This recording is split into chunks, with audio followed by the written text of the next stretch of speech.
8월 말부터 금리 인상, 그리고 그 이전에 은행권에서 대출 규제가 들어갔죠. 그러니까 아니나 다를까 그런 이야기들을 하죠. 학술적 실험을 통해 보니까 유동성보다는 공급이 더 중요하다. 그러니까 오래 안 간다. 지금 거래량 저조해도 안 떨어진다. 절대 안 떨어져요. 빨리 안 떨어지니까 빨리 사. 계속 이런 이야기 하고 있죠. 그러면서 뭐라 그래요? 공급이 더 중요하다. 기준금리보다 큰 영향을 미치는 건 공급량. 그러면서 서울 시내 주요 입지의 신축 아파트. 이게 얼마나 공급하고 원활히 사고 팔 수 있느냐에 따라 집값이 좌우된다. 근데 원활히 사고 파는 거의 기준이 뭐예요? 원활히 사고 파는 것은 두 가지죠. 첫 번째는 매물이 잘 나오느냐. 두 번째는 뭐예요? 여력이 되느냐. 여력에는 크게 대출 여력이랑 소득 여력으로 볼 수 있겠죠. 소득 여력 박살났고 대출 여력 박살났는데 원활히 사고 파는 건 당연히 안 되죠. 원활히 사고 팔 수 있느냐가 요건데, 이 사람은 주요 입지 이야기했지만 그 전에 막 뭐라 그랬어요?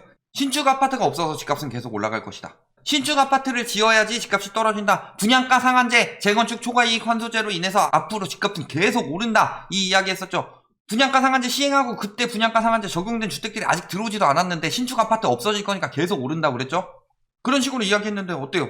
대출 막으니까 변동률 쭉 떨어지고 매매 거래량 8월부터 귀신같이 침체되고 있죠. 주요 입지에 아파트 들어왔어요, 올해 말에. 그러니까 저 업자들이 하는 이야기는 늘 똑같다. 왜? 유리한 대로 해야 되니까. 공급이 많으면 유동성 때문에 오른다.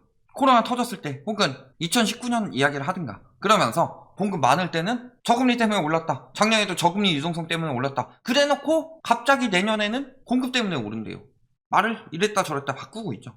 그런데 일단은 유동성이 그냥 예전에 과거 금리 인상기 때도 올랐는데 그게 문제가 아니다. 왜? 그때는 유동성 충격을 버틸 수 있는 여력이 되느냐. 이게 굉장히 중요한 상황이에요. 가계대출 총량이 지금처럼 많지 않았다. 예를 들어서 옛날에 집을 살려면은 한 내 돈 4억 있으면 1억 빌려가지고 집을 샀는데 요즘에는 내 돈 4억 있으면은 얼마 빌려야 돼요? 6억 빌려야 되는 거죠. 그랬을 때 예를 들어서 기준금리가 3%였다. 그러면 연 300 갚아야 되죠. 지금은 기준금리가 1%예요. 물론 시중금리는 다르지만 기준금리로 계산하면 그럼 얼마예요? 그래도 600이죠. 일단 6%다. 600이라고 칩시다. 근데 여기서 1% 오르면 이 사람들은 700만원 되는데 여기서 1% 오르면 어떻게 돼요? 매우 낮은 상황인데도 1200으로 2배로 불죠. 갑자기 요즘에 LTV 들고 와서 일본식 침체는 없다. LTV를 봐라. 많이 안 빌려줬다. 많이 안 빌려줬는데 가계부채는 왜 그렇게 많이 나와요? LTV만 부채예요? LTV로 많이 빌려간 몇몇이 집중돼서 집을 가지고 있는 거랑 전반적으로 돈 빌려가지고 가계 전체적으로 부채가 커진 거랑 어느 게 더 위험해요? 10억짜리 집이 있는데 일본에서는 LTV 100%로 2명이 빌렸다. 그래서 20억. 근데 우리나라는 지금 LTV 50%라고 적용을 하고 5억씩 10명이 빌렸어요. 그래서 50억. LTV는 낮지만 가계부채는 훨씬 더 커지고 터지면 누가 더 위험해요? 당연히 이게 더 위험하죠. 미친 소리 하고 있어. 자, 그런데 내년에 어떻게 된대요? 지금 대출 요만큼 막아서도 죽으려고 하는데 그럼에도 불구하고 풀었다 놨다 좀 해주고 있는데 어때요? 내년에 4, 5%대 계획서 제출해야 된다. 저축은행 역시도 가계대출 증가율 목표치 반토막으로 했다. 카드사 이런 이야기 하고 있는데 이쪽은 더 위험하죠. 지금 돈 없죠. 이제 굉장히 내년에 위험해졌다. 왜 DSR 2단계를 빨리 당겼느냐? 가계대출 터지기 직전이니까요. 정부에서 막았다는 건 진짜 정신없는 소리인 거고, 정부에서 막으라고 하면 막아줘요? 지금 은행에서 알아서 풀고 있잖아요. 그냥 정부에서 가이드라인 정도 주고 거기서 크게 벗어나지 않을 정도만 하는 거지. 예를 들어서 이런 식으로 하세요 하고 가이드라인 내준다고 해서 거기 맞춰서 하는 데가 얼마나 있어요. 우리나라 직장에서도. 은행도 똑같이 회사예요. 이익을 추구해야 하고 정부에서 이익 막지 말아라, 이익 보지 마, 돈 빌려주지 마 하면은 그냥 안 빌려주는 그런 회사냐. 말이 안 되죠. 거기다가 연준에서 조기 금리 인상 준비를 하고 있다고 합니다. 왜? 물가 상승률이 목표치보다 계속 높다. 미국에서 금리 인상의 요건 3가지가 있다고 그랬죠. 첫 번째 뭐예요? 고용. 두 번째가 물가. 세 번째가 성장이었죠. 지금 얘가 문제였는데 얘도 지금 회복되고 있죠. 그러니까 금리 인상 더 빨리 당긴다. 심지어 한 업체에서는 내년에 미국이 3차례 금리 인상을 할 수 있다라고 전망을 했습니다. 그렇다는 건 무슨 소리예요? 기껏해야 내년에 한 차례 정도 올릴 거라고 생각했는데 9월에 이때 점도표를 보면은 2%에서 3% 정도 예상하고 있어요. 23년 이후에 롱거덴으로. 그러면은 2%에서 3% 수준이다. 근데 우리나라는 웬만하면 미국보다 금리가 높아야 된다고 했죠. 외환이 유출되기 때문에. 근데 미국은 기축통화라 더 안전하고 국가 자체도 일단 더 안전하죠. 우리나라는 저기 바로 북한이랑 붙어있는데. 그렇기 때문에 금리라도 더 높지 않는 이상은 외환이 빠져나가기 굉장히 좋은 나라다. 그런데 지금 막 가계부채 터질까봐 좀 천천히 올린 건 있는데 결국에 그래서 가계부채 더 커졌죠. 그때쯤에는 이미 터져 있고 금리는 계속 올라갈 수밖에 없다. 미국이 터졌다고 해서 금리 그냥 바로 낮췄냐? 그렇지도 않았죠. 그리고 미국은 터졌다고 해서 금리 바로 낮출 수 있어요. 근데 우리나라는 그게 안 되죠. 터졌다고 금리 낮추면 어떻게 돼요? 가뜩이나 터졌는데 금리까지 낮추네? 내가 이 나라에 돈 넣어놓으면 되게 위험하겠네? 외환 싹 빠지겠죠. 그러면 진짜 제대로 터지는 거고. 그런데 저렇게 미국이 지금 11월부터 테이퍼링 들어갔고 내년에 금리 인상 시기 앞당긴다고 한 이유는 뭐다? 테이퍼링 시작했는데도 물가는 도무지 잡히질 않더라. 오미크론. 그것 때문에 지금 오히려 오펙에서는 좋아하고 있답니다. 왜? 석유 증산해야 되나? 라고 생각하고 있는데 증산 안 해도 될 것 같아서. 그러면 유가는 계속 올라갈 수밖에 없죠. 핵심은 뭐예요? 유가. 지금 오펙에서 생산량을 늘릴 계획이 별로 없어 보인다. 물론 지금 한 70달러대까지 떨어지긴 했는데 오래 갈 수는 없다는 거죠. 거기다가 중국 생산자 물가 굉장히 높죠. 미중 무역 전쟁은 끝났어요. 걔네들끼리 아직도 치고받고 싸우고 있어요. 그러면은 오래 가서 금리 떨어지는 거 아니냐? 그게 아니라 치고받고 싸우면서 물류 교환은 잘 안 되는데 물가만 치솟고 있더라. 수입하기 힘들어지면 물가는 치솟을 수밖에 없죠. 근데 수입하기 힘들어지고 있죠. 금리 인상 땡기고 자산 매입 속도 조정. 그래서 테이퍼링 6월까지 하는 게 아니라 4월까지 더 빨리 더 많이 축소하겠다. 내년에 기준금리 3차례는 올릴 수 있다고 이야기합니다. 투자은행. 물론 이게 100% 정확하진 않지만 미국에서 3차례 올리면 우리나라 3차례로 부족해요. 지금 이거 최소 3차례인 거예요. 최소 3차례. 왜 3차례라고 자꾸 이야기를 하느냐? 미중 무역전쟁까지 터지기 전에 1.75였으니까. 근데 그 전 수준으로 끝나면 안 되죠. 지금 2% 이상은 당연히 올라가야 될 상황이다. 엄밀하게 말하면 왜? 마이너스 금리니까. 물가가 2% 이상을 치솟고 있는데 물가 오름세 당분간에서 상당 기간으로 바뀌었다고 그랬죠. 말하는 게. 그러면은 물가가 당분간 2% 상회하는 오름세를 나타낼 것으로 예상된다. 여기서 어떻게 바뀐 거예요? 상당 기간.